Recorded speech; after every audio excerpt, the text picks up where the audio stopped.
আমি এমন একটা মানুষ চাই যে সারাটা জীবন ভালোবাসা দিয়ে আগলে রাখবে, সারাটা জীবন ভালোবাসতে পারবে, ভালোবাসা দিতে পারবে। আমি এরকম একটা মনের মানুষ চাই। আমি তাদের বাবা মাকে আগলে রাখতাম, সংসারটা দেখতাম, আমি পারতাম দেখতে। আমি কিছুই চাই না, আমি টাকা পয়সা কিছুই চাই না। আমি ভালো মনের মানুষ হলেই সারা জীবন করে খেতে পারি। বাবা মা তো নেই, স্বামীর সুখটা যেন পাই, এই আর কি। আসসালামু আলাইকুম রহমতুল্লাহি আবরাকাতুহু। সকলকে শুভেচ্ছা জানিয়ে শুরু করছি আজকের প্রতিবেদন। আজকে আমরা এসেছি সীমা আপুর কাছে, ঢাকা মিরপুর পল্লবী। এই আপুটির মা বাবা কেউ নেই, একা তার জীবনযাত্রা এই নানির সাথে। কত কষ্ট করেছে চলছে তার জীবনের না বলা সকল ঘটনা। বিয়ের বয়স হয়ে গেছে, কিন্তু নানি কার কাছেই বা বিয়ে দেবে? যৌতুক ছাড়া তো বিয়ে হয় না। আরও নেই মা বাবা, কিভাবে কি করবে, কে দাঁড়াবে তাদের পাশে?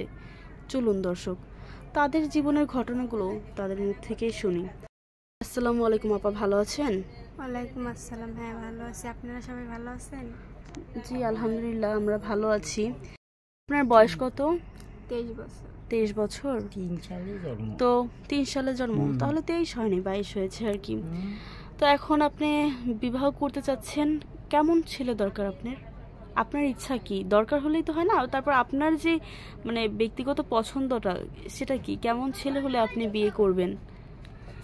আমি যদি দেখা যায় কিছু মনে কষ্ট নেই না, খুবই ভালো মনের মানুষ, কিন্তু বয়সটা একটু বেশি, খুবই অর্থ সামর্থ্য, খুবই টাকা পয়সা আছে, আপনাদের পুরো ফ্যামিলিকে তারা সাপোর্ট দিতে পারবে, কিন্তু তার বয়সটা বেশি হয়ে গেছে, এক্ষেত্রে তখন কি করবেন?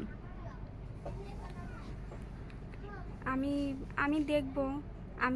আমি এমন একটা মানুষ চাই যে সারাটা জীবন ভালোবাসা দিয়ে আগলে রাখবে, সারাটা জীবন ভালোবাসতে পারবে, ভালোবাসা দিতে পারবে। আমি এরকম একটা মনের মানুষ চাই। আমি টাকা পয়সা বাড়ি গাড়ি আমি কিছু চাই না। আমি শুধু একটা ভালো মনের মানুষ চাই, যাতে আমার তো মা বাবা থেকেও নেই, আমার দাদি মানুষ করছে। আমিও যাতে মনে করি যে আমাকে বিবাহ করবে সে যেন আমার কষ্টটা, আমার দুঃখটা বোঝে, সে যেন বুঝতে পারে যে আমার ছোটোর থেকে আমার দাদি আমার কষ্ট করে মানুষ করছে, অনেক আদর স্নেহ দিয়ে ভালোবাসা দিয়ে বড় করছে, এটা যেন করতে পারে। তাহলে দাদি নিজের কষ্ট হলেও আপনাকে কষ্ট দেয়নি? না, আমাকে কখনো কষ্ট দেয়নি, আমাকে কখনোই কষ্ট দেয়নি।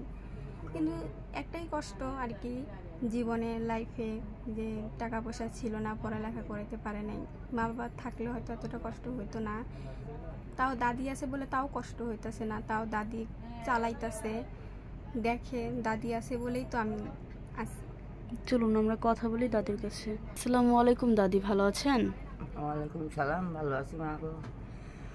এখন হলো কি, এই নাতিনটে সমস্যার, আমি তো কখন মরি, শ্বাসকষ্ট, হাতে হাত ক্ষয়ে যাওয়া, আমি তো কাজ কাম ম্যানসিট করে হইনি। এখন বিয়ে শাদী না দিয়ে আমি মারা গেলে এটা একটা আমার দুঃখ গেল। হয় এখন দেখলে আমি এই অবস্থায় মারা যাই, তখন এটার অবস্থা কী হবে? সকলে ঢেলাঢেলি করবে। এটা নিয়ে আমি আসি যে এই নাতিনটাকে আমি বিয়ে শাদিতে দিই কীভাবে। অনেক বড় ঘরে কই, তারা 2000 3000 টাকা দেয়, ওকে দিয়ে কি আর হয়, খাটিয়ে যায় ওরা।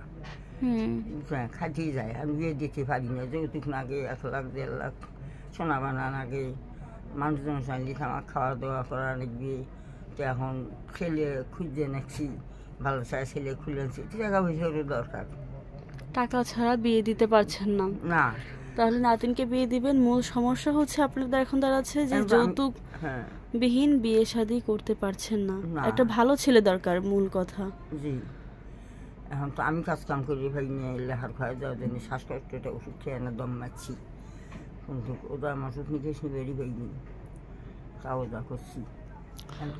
আপনাদের আর্থিক অবস্থা বর্তমানে কেমন? টাকার জন্য বিয়ে দিতে পারছেন না? কিছু নেই, খেলানি আমার স্বামী থাকতে সম্পদ ওই 74 সালে করবার মতো মা ওটা করবো 74 সালে। এই যে নাতিকে নিয়ে আছেন এতকাল ধরে, তো আপনাদের সংসার কে চালাচ্ছে? চলাইনি, আমি চলাই, ছায়া চিন্তি আনি, কাকুর কাছে আবদার করি আনি। এতদিন তো কাজ কাম করছি, আর এখন করে পাইনি কাজ কাম, মানসি নেয়ও না, বুড়ো মানুষ। এখন কাজ কামে আমার খেতা কাপড়া ধোয়া, হাত পাওয়া তো আমার শক্তি নেই, হাত পাতিল বান্ধা এখন নেয় না। আগে করছি করিয়ে এখন আমার কাছে বসেছি এটিয়ে কাম কাজ করছি 6 মাটি সেলটিয়ে মা মারা গেছি। হ্যাঁ, বাপ চলে গেছে, আরেকজন নিয়ে এখন বাচ্চারা খোঁজখবর করে না। তা আমি এখন বাসা বাড়ি নিয়ে যাই বসেছি কাজ কাম করিয়ে বাচ্চাটা মানুষ করছি, মানুষেও দিচ্ছি, দিয়ে আপনার 10 বছর হলো। তারপর সে স্কুলে দিলাম, স্কুলে যার দিন পয়সা না আগে নেই একদিন গেছি আসছি, পয়সা না আগে তখন আর পড়া হয়নি। হ্যাঁ, বাদ দিয়ে এখন এই ছায়া চিনছি আনিয়ে কোনো রকম করি দাদি নাতি এই চলে। এখন বড় হয়েছি মানুষের কাছে কই যে আমি নাতিনটা বিয়ে শাদি দেই, না দিয়ে যেখানে মারা যায় আর তো এখন এই নাতিটার কী অবস্থা হবে।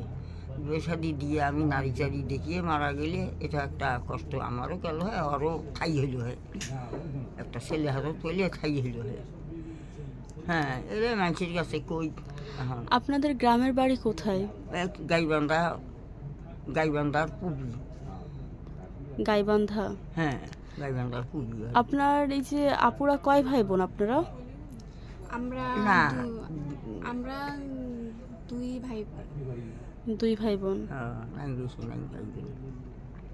ও আচ্ছা, যাই হোক, কোনো সহৃদয়বান ব্যক্তি যদি আপনাদের পাশে দাঁড়াতে চায়, এই আপুটির দায়িত্ব নিতে চায়, তাহলে অবশ্যই আমাদের সাথে যোগাযোগ করবে। আপনাদের নাম্বার দেওয়া থাকবে, সেই নাম্বারে আপনাদের সাথে যোগাযোগ করবে, সরাসরি কথা বলবে।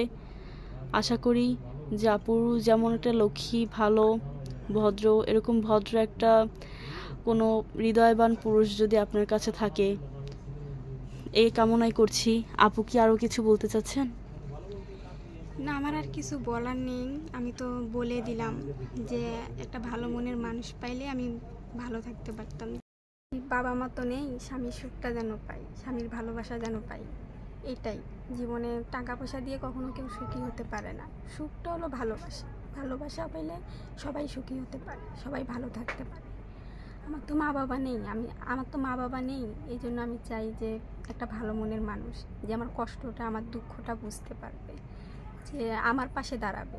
আমি এরকমই একটা মানুষ চাই। ইনশাল্লাহ আমরা খুবই দ্রুত তাকে পেয়ে যাব, আল্লাহ যদি সহায় হন।